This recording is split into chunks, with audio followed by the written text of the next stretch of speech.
This is St Matthew's Church on the edge of Bristol city centre. It's just one of the places where the Exultate Singers come together to rehearse every week.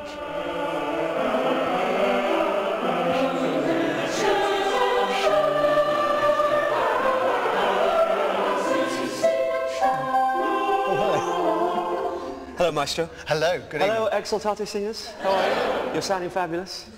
What are you working on? Well, this is the Gloria from the Mass in C minor by Mozart. Nice jolly piece, and they're all smiling. They are at the moment, yes they are. We've only just started. Yeah. You know I'm a big fan. What I love more than anything, there aren't any sort of voices poking through. It's a beautiful blended sound. How do you go about creating that? I think it's a matter of everybody really listening to each other and everybody being conscious of the other parts in the music. So if the sopranos have the tune, then the other parts are quieter. If the basses have the tune, then the sopranos will come down a bit with a bit of luck. And I was going to say the basses never have the tune, do they? Poor fellas. When we've recorded hymns for songs of praise, I think the secret is to make them as simple and as direct as possible. So the words really come through and the words really communicate to the listener, and the singers can be confident in communicating those words. Can you show us how? Well, the piece that I wrote, we've recently done on Songs of Praise, is a piece called Spirit of God. Can you find that for a minute? This is much different, a much simpler, more meditative piece. Okay. But just listen to how the ladies sing the tune at the beginning. Can I have a B, please?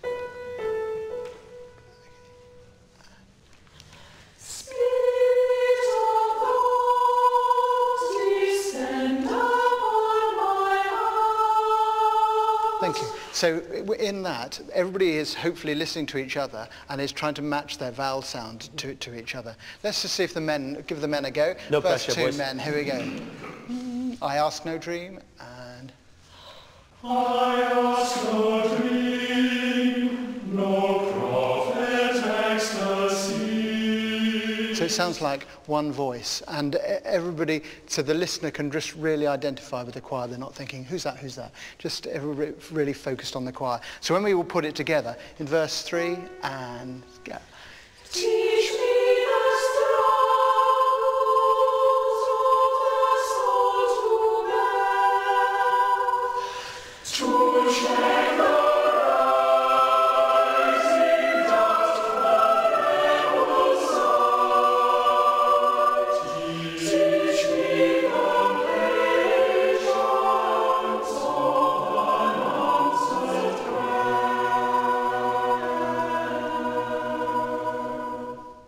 Oh, you're a clever man. No, it's not me. Sometimes the choir does things without me doing it, or just me like doing that.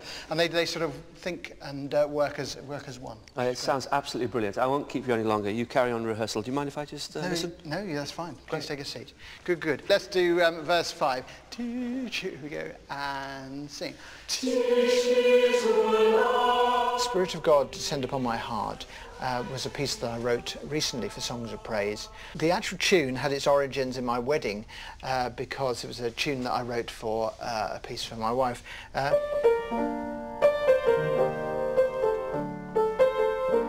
And then when I was asked to write this piece for the Songs of Praise, I thought, oh, well, that's a nice tune, I'll use that again, and fitted it to some words that I found in the Methodist hymn book.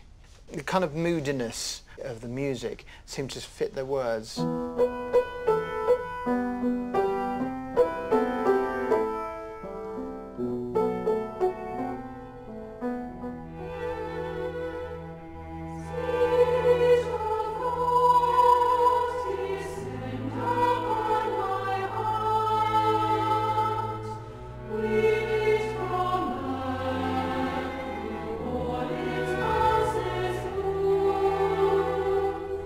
So to my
choir singing, as we would start to recognise it, really took off back in the 12th century, when sacred music turned from chants or plainsong into the beginnings of harmonies, when 2 or 4 men would sing together in the great Gothic cathedrals like Notre Dame. Early choir singing in church was unaccompanied, just the sound of the voice. This type of singing is now known as a cappella, meaning in the manner of the church. In the 21st century, a cappella choirs perform a vast repertoire of music and bring a unique sound to the world of choir singing, as I found out myself as I bumped into the Swingle Singers at a special performance for Songs of Praise at Birmingham Town Hall. Welcome to you. I have to say I'm really enjoying this. I'm the unofficial 9th member. Maybe not. How would you describe the Swingle sound? Well, the Swingle Singers are quite different to a normal choir or normal a cappella group.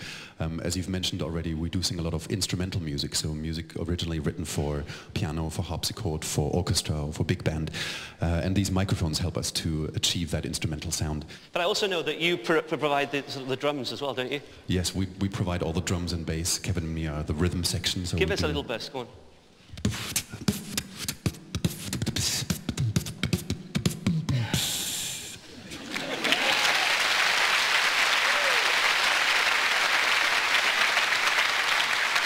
Now then, how do you put together a Swingles piece? It sounds like a nightmare.